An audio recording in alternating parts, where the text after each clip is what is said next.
WhatsApp देखा तो मोरेश से शिवरानी जी पूछती है कि शक्तिपात का क्या अर्थ होता है और शक्ति का अर्थ तो और शक्तिपात कैसे किया जाता है, उसी से क्या लाभ होता है। ठीक है बेटा, सुनो। पहले हम शांति पाठ कर लेते हैं। ओम शांति। ओम सहनावतु सहनौ भुनक्तु सह वीर्यं करवावहै तेजस्विनावधीतमस्तु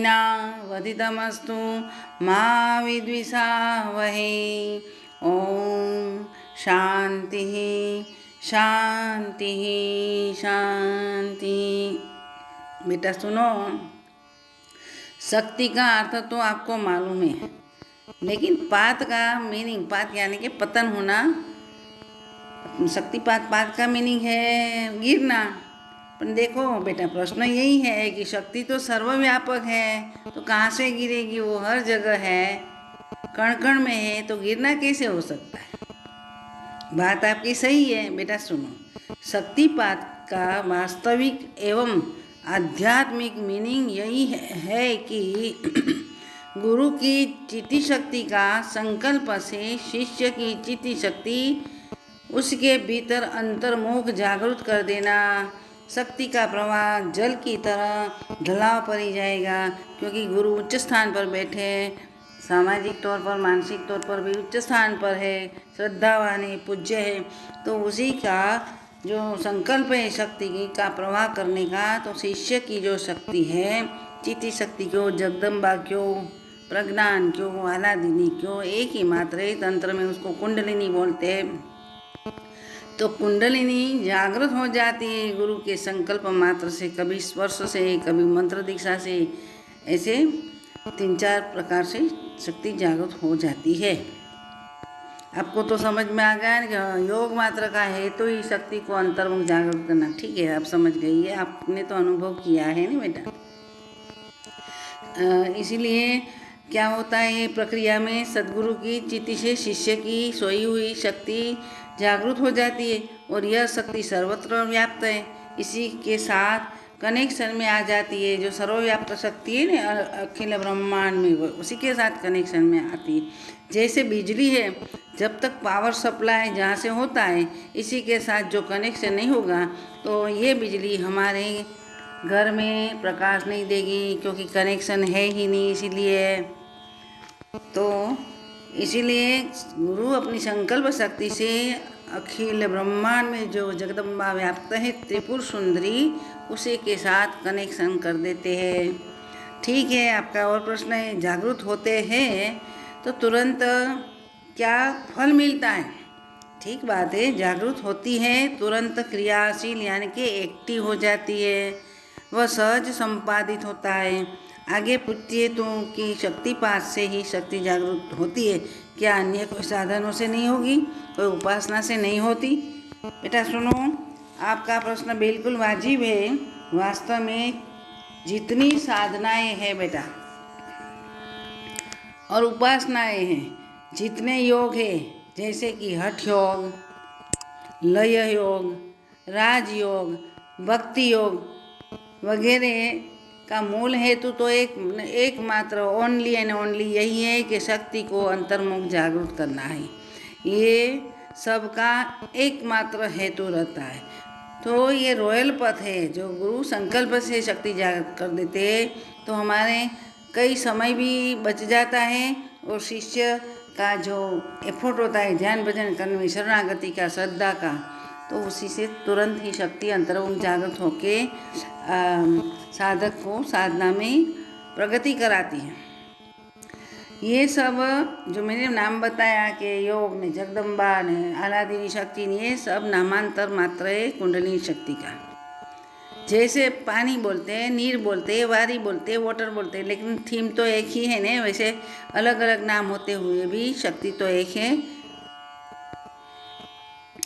शक्ति के लिए योग शास्त्रों में, खास करके हठ योग में कुंडलिनी शब्द के उसी को वर्णित किया है। योग दर्शन में चेतना नाम से उनका वर्णन है। भक्ति मार्ग में आह्लादिनी शक्ति नाम से वर्णित है, वेदांत में प्रज्ञान नाम से वर्णित है, तंत्र शास्त्र में जगदम्बा ऐसे नामों से वर्णित है। इन शॉर्ट किसी भी साधना या उपासना की जाए तो परिणामतः अंततो गत्वा अंतः चेतना जागृत होती है।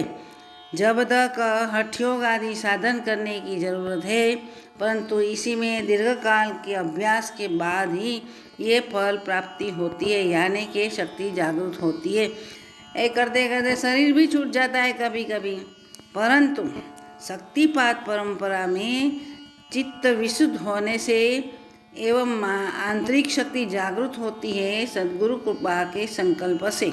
अगर उपदिष्ट मंत्र से तथा स्पर्श से भी जागृत हो जाती और साधक के दीर्घकाल तक की प्रतीक्षा करने नहीं पड़ती। दीर्घकाल तक प्रतीक्षा करे शक्ति जागृत के लिए, ये नहीं होता। यहाँ बिल्कुल संकल्प मात्र से कहा है ने कि गुरु कृपा ही केवलम शिष्यस्य मंगलम। तो ये मंगल है और कृपा यही है कि तुरंत देखते ही संकल्प मात्र से शक्ति ऊर्ध्वमुख जागृत हो जाती है अंतःकरण में।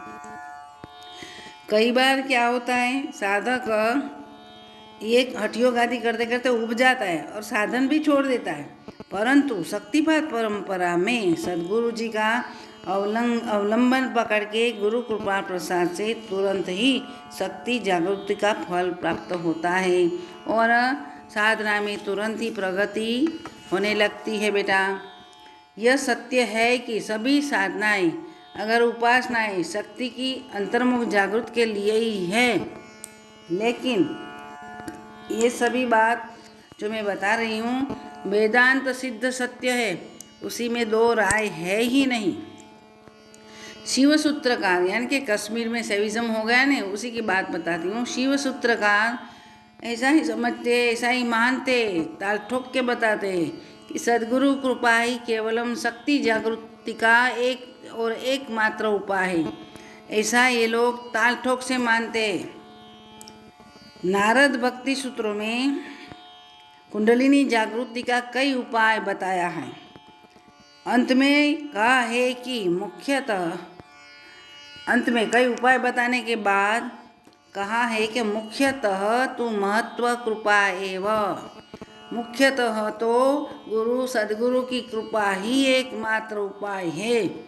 इसलिए शक्तिपात परंपरा गुरु कृपा ही श्रेष्ठ ज्येष्ठ एवं वरेण्यम मार्ग है। ये रॉयल पथ है। रॉयल पथ में हमें तकलीफ नहीं होती। उबड़ खाबड़ पथ होता है तो हमें साइकिल चलाने में, बाइक चलाने में, गाड़ी चलाने में यानी कि साधन चलाने में हमें दिक्कत होती है। यहाँ क्या होता है, रॉयल पाथ है।